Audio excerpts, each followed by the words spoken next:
আজ আমরা সকালবেলা ঘুম থেকে উঠেই তাড়াতাড়ি রেডি হয়ে নিয়ে বেরিয়ে পড়েছি বীরভূমের লাভপুরের ফুল্লরা মা দর্শনে। এই আমরা আমাদের বাড়ির সামনে জিটি রোড ক্রস করছি।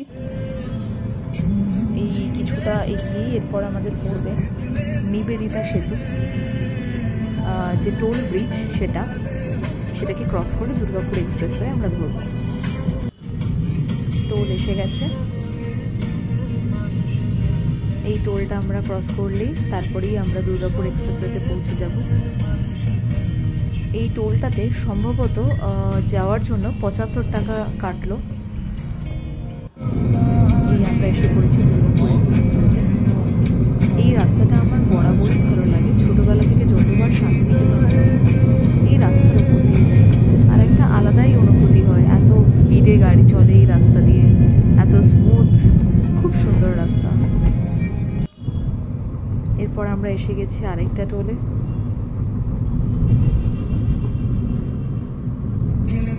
এই টোলে দেখছি বেশ ভিড় আছে লরির, যদিও আজকে বোধহয় অনেক বিয়ে বাড়ি আছে, যে কারণে যেতে আসতে প্রচুর বিয়ে বাড়ি দেখতে পাচ্ছি। বিয়ে বাড়ির গাড়িটা ব্যাক করে আসছে, কেন জানি না।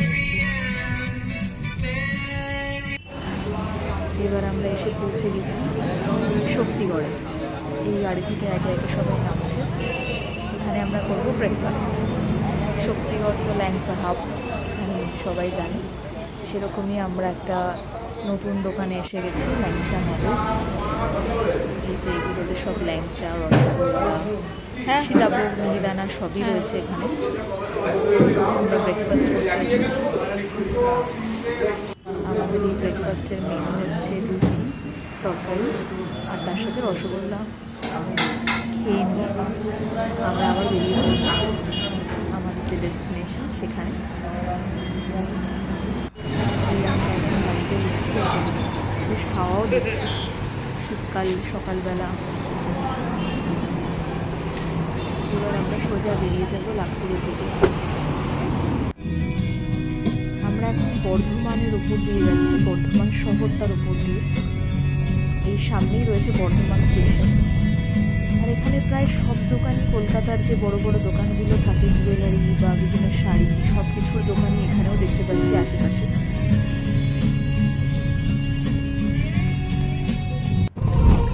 এই আমরা বর্ধমান ছাড়িয়ে এবার চলে এলাম টুয়ার্ডস বোলপুরের দিকে আমরা যাচ্ছি। এই জায়গাটার নাম প্রচুর সরষের ক্ষেত থাকে ওদিকে, চারিদিকটা খুব সুন্দর।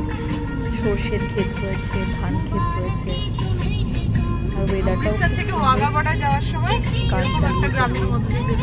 এরকম লং ড্রাইভে যেতে হঠাৎ করে শর্ট করতে ভীষণ ভালো লাগে।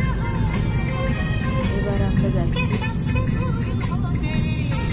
চারিদিকে শুধু ধান ক্ষেত, এত সুন্দর পরিবেশ, এত সুন্দর ওয়েদার, একটা আলাদাই অনুভূতি ফিল হচ্ছে। আর এই গাছগুলো সুন্দর, যদি ছুটে এসে মাথায় মাথাচ্ছে সত্যি গাছ কত সুন্দর ছায়া তৈরি করতে পারে, একটা আলাদাই আলাদাই সুন্দর অনুভূতি।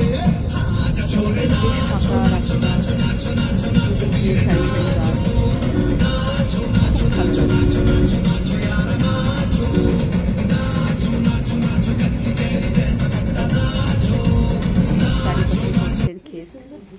এবার আমরা চলে এসেছি, এখানে একটা দেবরূপদের বাড়ি আছে লাভপুরে।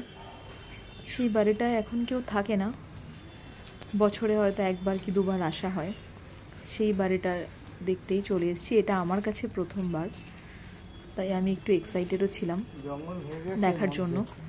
তবে বাড়িটায় বেশ ছোট অনেকদিন পরে আসা, তো মেইনটেনেন্সের অভাবে কিছুটাই। এখানে অনেক গাছপালাও রয়েছে দেখতে পাচ্ছি, সামনে বেল গাছ রয়েছে, নারকেল গাছ রয়েছে। এই হচ্ছে সামনে থেকে ভিউ বাড়ির। মাঝখানে ঘটলো হঠাৎ বিপত্তি, বাড়ির সামনে চাকার টায়ার লিক হয়ে গেছে। এখন তাই আমরা কোনো একটা হাওয়া দেওয়ার জায়গায় এসে গাড়িতে টায়ার লিক সারাচ্ছি, যদি কোথাও হয়ে থাকে। কি হয়েছে আসলে বুঝতে পারা যাচ্ছে না, সেটার জন্য ওয়েট করছি। উনি চেক করছেন যে গাড়িতে কি হয়েছে এক্স্যাক্টলি, হয়ে গেলে আবার বেরিয়ে পড়ব। এবার আমরা চলে এসেছি ফুল্লরা মায়ের মন্দিরে। এই দিক দিয়ে একটা গেট আছে ঢোকার, আর আমরা এখন চলে যাচ্ছি গাড়ি পার্ক করার যে জায়গা সেখানে। এখানে আমরা অনেকগুলো গাড়ি দেখছি দাঁড়িয়ে আছে, বিয়ের গাড়িও রয়েছে। এখানে অনেকেই হয়তো আসে বিয়ে করে ঠাকুরকে প্রথম প্রণাম করতে। এই একে একে সবাই গাড়ি থেকে নামছে। এবার আমরা মন্দিরের ভেতর প্রবেশ করব। ডান দিকে একটা ওয়াশরুমও রয়েছে, অনেক দূর দূর থেকে লোকজন আসে। তো এই ফুল্লরা মায়ের মন্দির হলো 51টা সতীপীঠের একটা পীঠ। এখানে মায়ের চিবুকের নিচের অংশটা। এই আমরা এখন জুতো মোজা খুলে মন্দিরে প্রবেশ করলাম। এটা মন্দিরের চাতাল। একবার রাউন্ড দিয়ে ঘুরে আসা যাক মন্দিরটা। বা অনেক বিয়ে বাড়ির লোকজনও দেখছি আছে, এখানে হয়তো বিয়েও হয় এই মন্দিরটাতে। এবার আমরা মন্দিরের যে মেইন ঠাকুরের দর্শন করার জন্য যাচ্ছি। এই বাঁদিকে রয়েছে ভৈরবের মূর্তি, বাঁদিকে ছোট মন্দিরটা। এবার আমরা মন্দিরে প্রবেশ করছি। ওই যে বিয়ে বাড়ির লোক দাঁড়িয়ে রয়েছে ফটো তোলার জন্য। এই হচ্ছে ফুল্লরা মা। উপর ছাপাটা খুব সুন্দর।